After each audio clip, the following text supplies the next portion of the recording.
Warga Amerika tercinta, kalian adalah berikutnya yang akan menjadi sasaran karena kalian adalah puncak peradaban barat.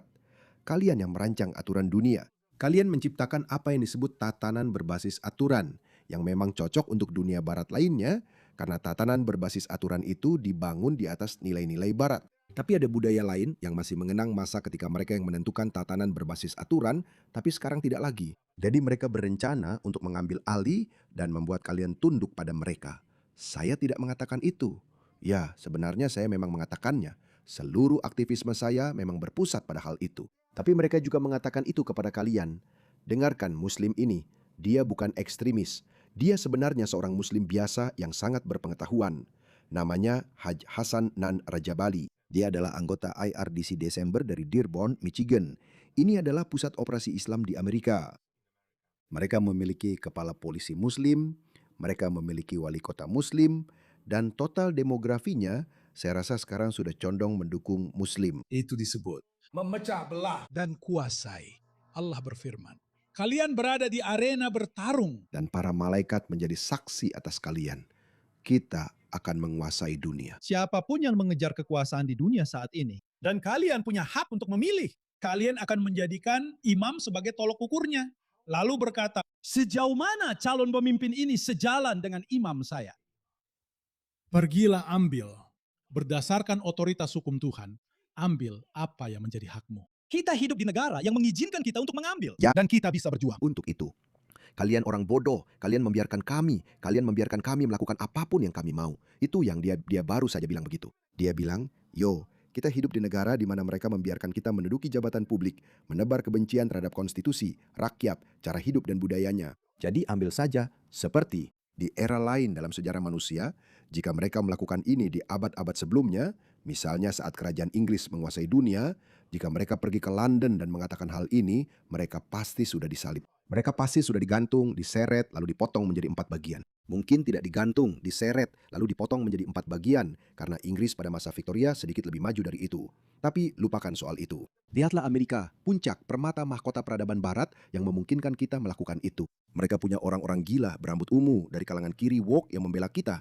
Padahal saat kita ingin melempar mereka dari atap, mereka tetap melakukan ini. Aku tidak percaya betapa beruntungnya aku. Jadi, ayo lakukan. Itu yang dia maksudkan. Untuk itu, kenapa pihak lain tidak dibunuh? Pergilah dan ambil dengan otoritas hukum Tuhan. Ambil apa yang menjadi hakmu. kita hidup di negara yang membolehkan kita mengambil dan kita bisa memperjuangkannya. Kenapa pihak lain tidak dibunuh? Kenapa mereka tidak dipenggal? Karena mereka berinvestasi dalam ilmu pengetahuan, teknologi, dan pendidikan. Mereka melewati kerasnya evolusi masyarakat. Kalian para pengembala kambing tidak pernah repot membaca buku selain buku agama kalian. Itulah sebabnya, dan inilah alasan mengapa kalian sekarang terpaksa mengambil jalan belakang, cara licik, cara tidak terhormat untuk menguasai barat. Kalian tidak bisa menghadapi mereka di medan perang. Kalian selalu dibantai setiap kali berhadapan dengan mereka di medan perang. Taliban tidak memenangkan satupun pertempuran di Afghanistan. Tidak satupun. Mereka maju, lalu helikopter datang, boom, semuanya hancur berkeping-keping. Ya, kalian memenangkan perang karena Amerika gagal membuat kalian menjadi bangsa yang beradab. Amerika berkata, ya sudah, kami bukan seperti Inggris kolonial, kami harus pulang pada akhirnya. Jadi mereka pulang dan kalian kembali. Itulah alasannya. Ya Tuhan, kenapa kita membiarkan ini terjadi? Itu akan datang. Jangan khawatir. Itu yang dikatakan.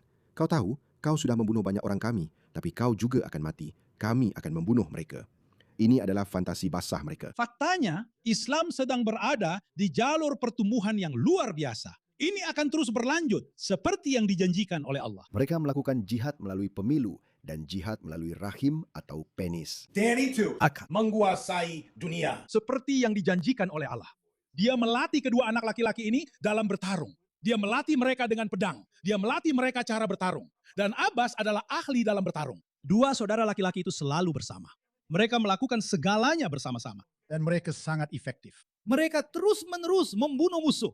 Mereka benar-benar efektif. Mereka masih muda. Ausen, maksud saya, Aun dan Muhammad. Jadi bagaimanapun juga, inilah orang-orangnya. Ya, pria ini berasal dari Dearborn, Michigan. Dan seperti yang saya katakan, Dearborn adalah pusat operasi Islam di Amerika. Itulah alasannya. Lihatlah patriot Amerika yang berani ini sedang mengkritik wali kota Dearborn, Michigan. Hajar mereka. Sekarang saya mendengarkan kalian yang datang ke sini. Kalian ingin bicara tentang bagaimana kalian jujur dan berbicara dari hati. Tidak satu pun dari kalian yang naik ke sini berbicara tanpa naskah di tangan, membaca kata demi kata. Kalian punya seorang wali kota yang mengatakan kepada warga negara Amerika bahwa dia tidak diterima di Dearborn, Michigan jika dia tidak mau berdiri. Lihat saja. Lihat saja dia. Lihat saja wajahnya. Akan kutunjukkan siapa dia.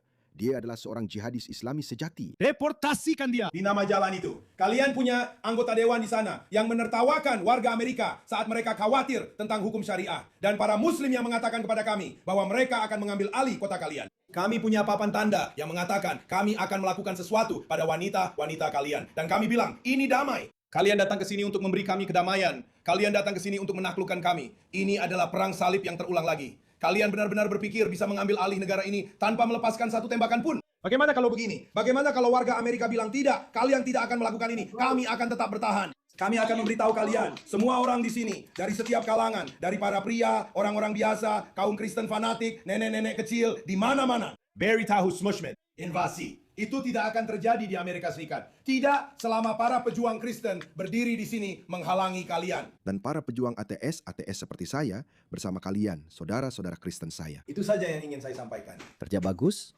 Tuhan memberkati. Tuhan memberkati. Dan lihat wajah orang ini. Lihat muka brengsek ini. Lihat dia. Kalau dia bisa, dia sedang berpikir dalam kepalanya. Tunggu saja, tunggu sampai kami memberlakukan syariah. Aku akan melemparmu dari atap. Tapi kau tahu apa? Mereka sudah membuat Inggris menyerah. Oke, tidak bermaksud menyinggung rekan-rekan patriot Inggris saya. Bukan rakyat Inggris yang menyerah, pemerintah Inggris yang menyerah. Dan para patriot Inggris, rakyatnya sedang bangkit. Dan saya sangat percaya pada rekan-rekan patriot Inggris saya. Mereka tidak akan membiarkan negara mereka jatuh. Tapi brengsek yang tadi kamu lihat itu, jangan merasa kasihan padanya kalau kamu merasa begitu, oke? Jangan merasa kasihan padanya. Inilah brengseknya. Patriot itu bahkan menyebutkan video ini. Lihat ini, perhatikan baik-baik. Lihat pria ini yang lembut, berbicara dengan sopan, seorang pria Amerika sejati. Propos menyampaikan pendapatnya. Dan lihat bagaimana wali kota Islamis jihadis yang agresif ini meresponsnya. Maksud saya, Hezbollah, Anda tahu, pernah mengebom kedutaan di Beirut dan termasuk banyak orang Amerika. Jadi saya merasa itu sangat tidak pantas. Kamu seorang Islamofob. Dan meskipun kamu tinggal di sini, saya ingin kamu tahu, sebagai wali kota, kamu tidak diterima di sini. Dan hari ketika kamu pindah dari kota ini, akan menjadi hari di mana saya mengadakan parade untuk merayakan kenyataan bahwa kamu pindah dari kota ini karena kamu bukan seseorang yang percaya pada hidup berdampingan. Siapa yang tidak percaya pada hidup berdampingan? Kita harus percaya pada hidup berdampingan dengan orang-orang yang membunuh tentara Amerika. Hizbullah membunuh lebih dari 200 tentara Amerika. Dan orang brengsek ini ingin menamai sebuah jalan dengan nama salah satu pejuang dari Hizbullah. Dan jika kamu menentangnya, berarti kamu tidak mau hidup berdampingan. Kamu tahu apa? Kami tidak ingin hidup berdampingan dengan orang-orang ini dan menunggu hari itu. Dan catat kata-kataku, hari itu akan datang. Mungkin ini sisi optimis dalam diriku, tapi aku sangat yakin. Kami tidak akan memberimu sedikit pun. Barat tidak akan memberimu sedikit pun. Ya, saat ini kamu sangat pandai memanfaatkan kebebasan dan nilai-nilai Barat untuk keuntunganmu. Tapi waktumu pada akhirnya akan habis. Waktumu akan habis. Kalian tidak cukup banyak, Tuhan. Dan aku sedang menunggu orang-orang Amerika sejati yang punya banyak senjata. Mereka tidak akan memberikan negaranya kepadamu begitu saja. Itu tidak akan terjadi. Itulah sebabnya kita harus mengambil kesempatan ini sekarang. Mengapa masuk ke situasi di mana pada akhirnya akan ada semacam kekacauan? Karena akan ada semacam kekacauan di Inggris, di Prancis, dan Jerman. Akan ada. Tidak ada penyelesaian damai di bagian dunia itu. Itu tidak akan terjadi. Apapun yang terjadi, akan ada banyak gangguan. Bahkan jika mereka dengan damai menemukan cara untuk mulai mendeportasi orang secara massal, tetap akan ada kekurangan tenaga terampil karena jelas orang-orang ini masih terintegrasi dalam masyarakat. Ya, masih akan ada banyak orang yang bekerja sebagai perawat, memiliki bisnis, dan sebagainya. Jadi jika kamu menangkap mereka dan berkata, maaf, waktumu sudah habis, maaf, kamu mengatakan ini, bayangkan ini. Kamu tahu bagaimana di Inggris mereka menangkap patriot Inggris jika mereka mengatakan sesuatu yang kasar di media sosial. Bayangkan jika kita benar-benar membalik situasinya. Jika kamu seorang muslim, dan menurutku ini akan menjadi poin yang bagus, pada akhirnya kita akan sampai ke sana. Kita tidak akan sampai ke sana sekarang, tapi menurutku pada akhirnya kamu juga akan sampai ke sana. Muhammad Abdullah. Oke, biar saya cari kamu di media sosial. Maksud saya di sini adalah departemen pemerintah yang relevan yang bertugas mencari tahu apakah orang-orang ini cocok dengan masyarakat Inggris atau tidak. Muhammad Abdullah. Dia pernah menyukai postingan tentang seorang Palestina membunuh orang Israel. Oke, kamu tahu, aku tahu. Oke, ada banyak orang Amerika yang saat ini marah dengan Israel. Dan itulah kenapa aku bilang, kamu tahu, kenapa kemarahanmu tidak pada tempatnya. Saya tahu setiap masyarakat, setiap komunitas berusaha menjaga kepentingan terbaiknya. Dan kamu mungkin marah, tapi kemarahanmu tidak pada tempatnya. Seharusnya diarahkan ke tempat lain. Tapi Muhammad Abdullah, biar saya cek media sosialmu, di Twittermu. Kamu menyukai postingan tentang Hizbullah membunuh tentara Amerika. kamu menyukai, atau kamu berduka atas kematian Hamid Noi, seseorang yang mencoba membunuh presiden kita. Kalau begitu, maaf, kamu harus pergi. Dan jika keluarganya berkata, tolong, jangan kirim anak saya kembali ke Afghanistan yang kacau itu. Tolong jangan lakukan ini. Kamu juga harus pergi. Itu akan terjadi. Dan itu bukan sesuatu yang mustahil. Dan ini bukan hanya soal media sosial, karena pemerintah juga akan memiliki akses ke ponsel orang-orang. Dan jika mereka ingin membuktikan, ketika mereka menggerebek seseorang dan berkata, "Hei, kami akan mendeportasi Anda karena kami punya alasan untuk mendeportasi Anda. Anda tidak cocok dengan masyarakat kami, atau peradaban kami, atau nilai-nilai kami. Kami akan mendeportasi Anda. Jika Anda ingin kami mempertimbangkan kembali posisi kami, berikan kami akses ke ponsel dan komputer Anda, dan kami akan memeriksanya. Dan jika Anda menemukan bukti apapun bahwa mereka menunjukkan simpati kepada Islamis radikal atau jihadis, Anda akan langsung dideportasi." Pada akhirnya kita akan sampai ke sana, karena operasi pembersihan harus dimulai pada suatu saat. Harus begitu, tidak ada jalan keluar. Benar-benar tidak ada jalan keluar dari ini. Sebanyak apapun video pelatihan, kebijakan progresif, atau pidato manis dari para politisi, tidak ada satupun dari itu yang akan berhasil lagi, karena Anda sudah mendengar orang-orang ini.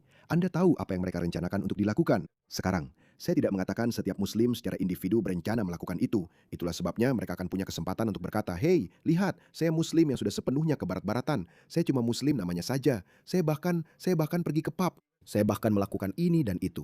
Dan saya tidak pernah menunjukkan simpati, saya tidak pernah menyukai video Muhammad Hijab. Saya tidak pernah menyukai video atau cuitan Islamis radikal ini, atau bahkan merasa sejalan dengan apa yang mereka katakan. Tidak pernah melakukan itu." Oke, kamu boleh tetap di sini kalau begitu. Itulah yang akan menjadi operasi pembersihan peradaban barat.